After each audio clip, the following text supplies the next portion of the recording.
Oxidation state या oxidation number वाले जो क्वेश्चन होते हैं, जब वो स्टेट बोर्ड, सीईटी या नीट जैसे एग्जाम्स में आते हैं, तो उनको सॉल्व करने का बहुत ही एक स्टैंडर्ड पैटर्न है। आप बस एक इक्वेशन बनाते हैं और इक्वेशन को सॉल्व करते हैं and you get the value of variable, जैसे हम स्कूल लेवल में मैथमेटिक्स में करते थे, एक्स की वैल्यू निकालने के लिए एक लीनियर इक्वेशन जब सॉल्व करते थे तब। तो सेम तरीका यहाँ पे यूज करना है।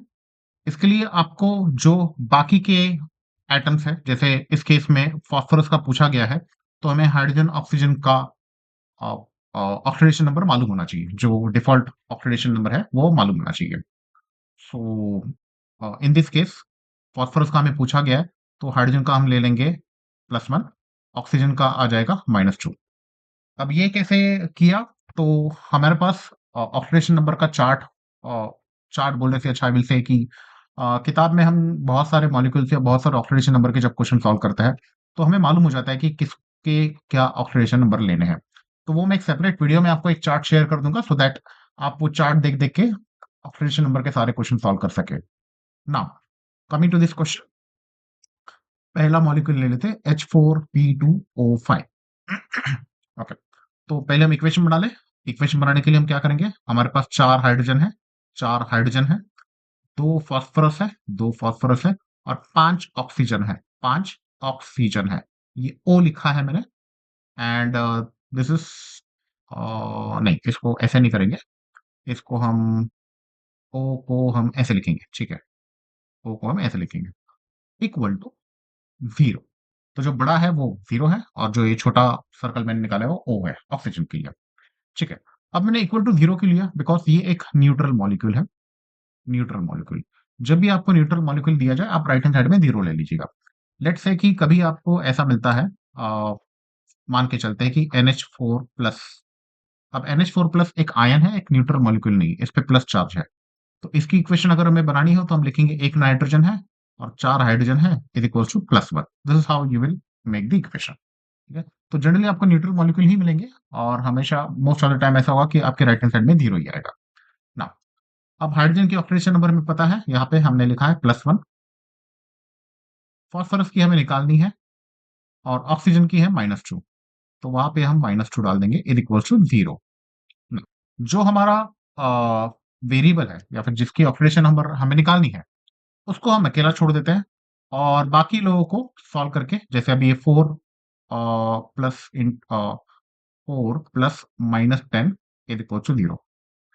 4 -10 हो जाता है हमारा 6, -6 is equal to 0। So 2p is equal to 6 हो जाता है। तो इस तरह से p इज इक्वल टू 3 हो जाएगा। तो हमें H4P2O5 के लिए, H4P2O5 के लिए हमें ऑक्सीडेशन नंबर मिल गया है +3। This is our first question का आंसर। नाउ सेकंड क्वेश्चन का आंसर क्या है? हाँ, H4P2O6। तो इसके लिए सॉल्व करते हैं। H4P2O6, चलो इसको सॉल्व करके देखते हैं।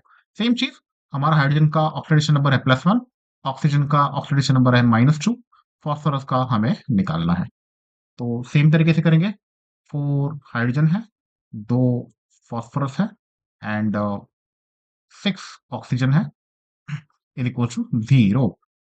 4 इंटू 1 प्लस फास्फोरस का निकालना है, plus 6 into -2 is equal to 0।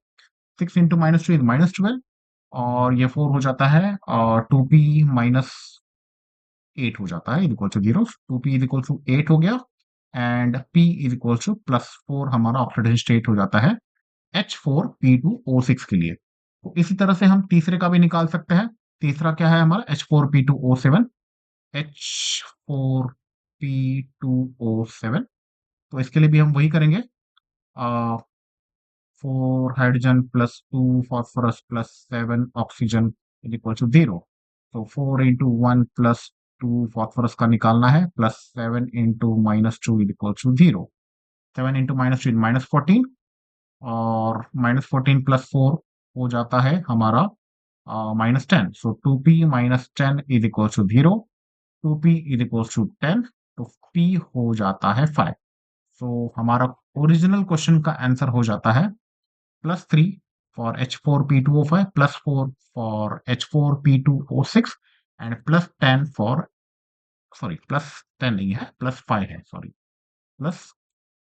+5 for H4P2O7।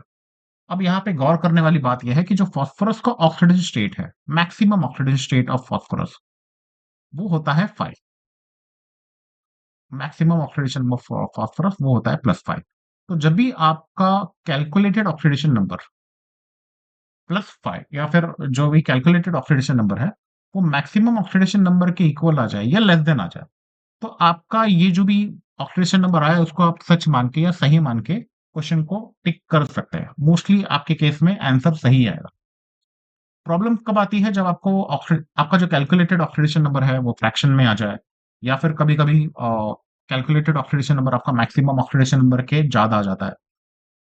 तो एग्जांपल के तौर पे अगर हम सल्फर ले लें तो सल्फर का मैक्सिमम ऑक्सीडेशन स्टेट +6 होता है। लेकिन कुछ-कुछ कंपाउंड ऐसे हैं जहाँ पे आपको सल्फर का कैलकुलेटेड ऑक्सीडेशन नंबर +7 मिल जाएगा या +8 मिल जाएगा। तो आपको समझ जाना है चाहिए कि +7 या +8 पॉसिबल ही नहीं है सल्फर के लिए।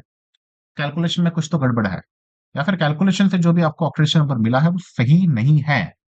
सो मैक्सिमम ऑक्सीडेशन नंबर से ज़्यादा नहीं होना चाहिए, दैट्स अ रिक्वायरमेंट। जब तक आपका calculated oxidation number maximum oxidation number के इक्वल है या लेस देन है, आप बिंदास ऑक्सीडेशन नंबर को मार्क कर सकते हैं, आपके कैलकुलेटेड ऑक्सीडेशन नंबर के हिसाब से। Thank you.